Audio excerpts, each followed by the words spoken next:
तो दोस्तों आज हम देखेंगे जुजुत्सु काइसेन के सीज़न 3 के एपिसोड नंबर 2 को।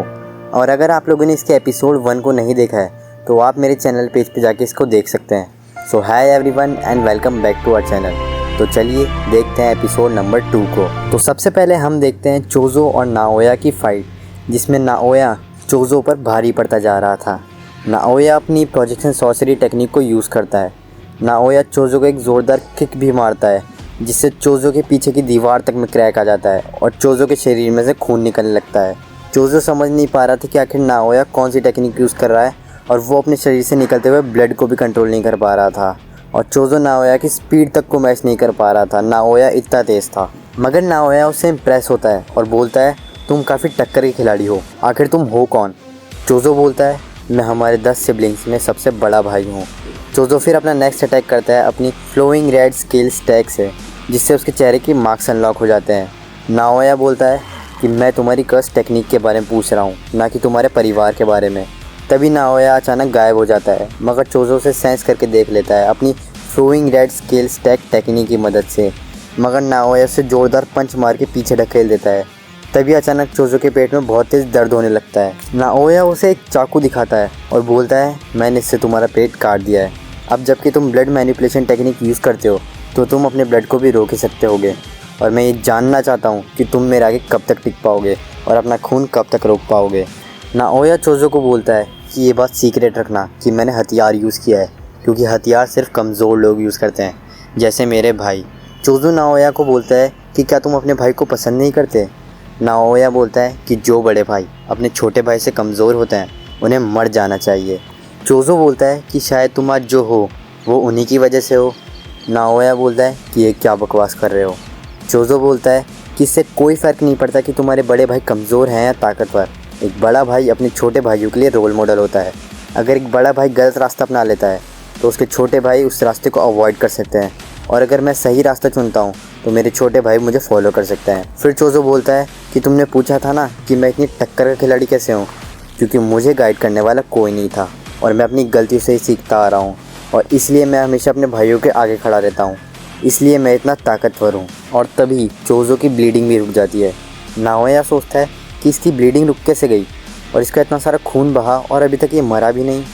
फिर हमें बताया जाता है कि डेथ पेंटिंग्स में मिक्स ब्लड होता है, कर्स स्पिरिट्स और ह्यूमंस का, और उनमें एक स्पेशल एबिलिटी होती है कि वो अपनी कर्स एनर्जी को ब्लड में कन्वर्ट कर सकते हैं, और जब तक उनमें कर्स एनर्जी फ्लो करेगी तब तक वो ब्लड लॉस की वजह से नहीं मर सकते। तभी चोजो वहाँ से गायब हो जाता है और नाओया उसे देख नहीं पाता क्योंकि वहाँ बहुत सारा ब्लड होता है। तभी चोजो नाओया पर अटैक कर देता है, जिसे नाओया इजीली डॉज कर लेता है और सोचता है कि वो जल्द ही ब्लड लॉस से मारा जाएगा। तभी चोजो उसके लेफ्ट से आकर अटैक करता है, जिसे नाओया बड़ी मुश्किल से डॉज कर पाता है। फिर चोजो बोलता है, क्या तुम जानते हो अगला क्या है? ये है चेकमेट। नाओया सोचता है कि मैं अपनी कर्स टेक्निक, जिससे मैं किसी भी मूवमेंट को 24 फ्रेम्स में ट्रेस कर सकता हूँ, मैं इससे बच जाऊँगा। फिर हमें बताया जाता है कि चोजो की ये टेक्निक चोजो ने खुद पिछले 150 सालों में क्रिएट की है। चोजो की वो टेक्निक थी सुपर नोवा, और वो अटैक नाओया का लग भी जाता है, जिसे नाओया समझ भी नहीं पाता, और वो अटैक नाओया की हालत बहुत ज़्यादा ख़राब कर देता है। फिर चोजो बोलता है कि सॉरी, मगर तुम अपने भाइयों से प्यार नहीं करते थे। और तभी पीछे से यूटा यूजी की बॉडी को घसीट कर लाता है और चोजो को अपने एक ही पंच में सुला देता है, जिसमें कि कर्ज एनर्जी तक नहीं थी। फिर यूटा नाओया को बोलता है, लगता है तुम्हें चोट लग गई नाओया।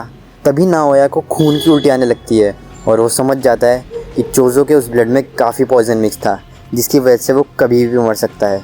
यूटा उससे पूछता है कि क्या मैं तुम्हें हील कर दूं, क्योंकि यूटा के पास रिवर्स कर्स टेक्निक थी, और वो बोलता है कि उसने यूजी को मार दिया है। फिर हम एक फ्लैशबैक देखते हैं यूजी का, जिसमें यूजी के फादर यूजी को गोद में लिए हुए हैं और यूजी के फादर का नाम होता है जिन। तभी वहाँ यूजी के ग्रैंडफादर आ जाते हैं। उनके आते ही जिन, जो कि यूजी के फादर हैं, वो बोलते हैं कि मैं उस बारे में बात नहीं करना चाहता।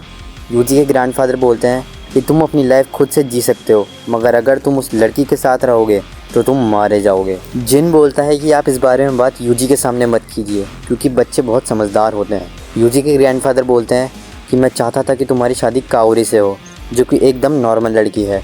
और इससे पहले कि वो कुछ बोलते, वहाँ यूजी की मॉम आ जाती है, और यूजी की मॉम और कोई नहीं बल्कि केंजाकू है।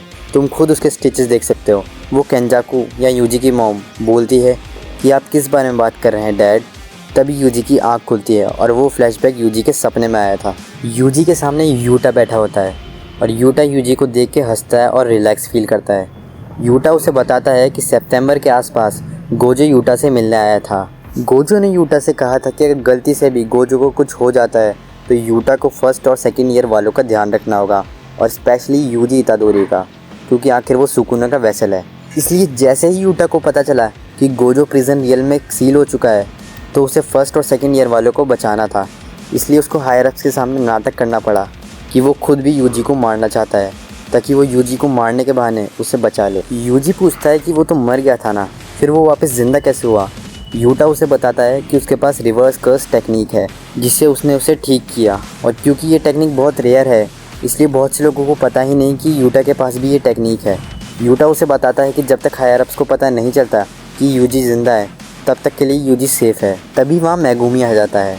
मैगुमी उसे बोलता है कि तुम यहाँ क्या कर रहे हो, हमें जुजुत्सु हायर अप्स वापस जाना चाहिए। स्कूल का बैरियर लूज़ होता जा रहा है, हमें बाकी स्टूडेंट्स को ज्वाइन करना होगा। यूजी बीच में ही बोल पड़ता है कि तुम ऐसा एक्ट मत करो जैसे सब नॉर्मल हो, और वो ये भी बताता है कि उसने ना जाने कितने लोगों को मार दिया। मैगुमी बोलता है कि ये हम सब की गलती है। मैगुमी से समझाता है कि वो कोई जस्टिस के हीरोज़ नहीं है, वो जुजुत्सु सॉर्सरर्स हैं और वो खुद के बारे में नहीं सोच सकते। तुम भी तो यही सोचते हो ना यूजी। यूजी बोलता है कि जब तक मैं तुम सबके आसपास रहूँगा तब तक तुम लोगों को सफ़र करना होगा। मैगुमी बोलता है कि अगर ऐसी बात है तो तुम मुझे बचाने से शुरू करो, और मैगुमी बोलता है कि केंजाकू ने कलिंग गेम शुरू कर दिया है और उसकी बहन सुमिकी कलिंग गेम में फंस गई है, और ये गेम सिर्फ उन्हीं लोगों के लिए है जिनके पास कर्ज एनर्जी है। और इसी के साथ हमारा एपिसोड 2 ख़त्म हो जाता है। और दोस्तों अगले एपिसोड से ही कलिंग गेम आर्क शुरू होने जा रहा है, जिसमें हम जानेंगे कलिंग गेम के बारे में और उसके रूल्स के बारे में, जो कि बहुत एक्साइटिंग और मज़ेदार होने वाला है। तो तब तक के लिए बने रहना हमारे चैनल पर। और दोस्तों कमेंट में बताना कि तुम्हें मेरा एक्सप्लेनेशन कैसा लगा, और चैनल को सब्सक्राइब करके बेल आइकन ज़रूर दबा देना, और हाँ, लाइक करना मत भूलना। तो मिलते हैं अगले वीडियो में, तब तक के लिए बाय बाय।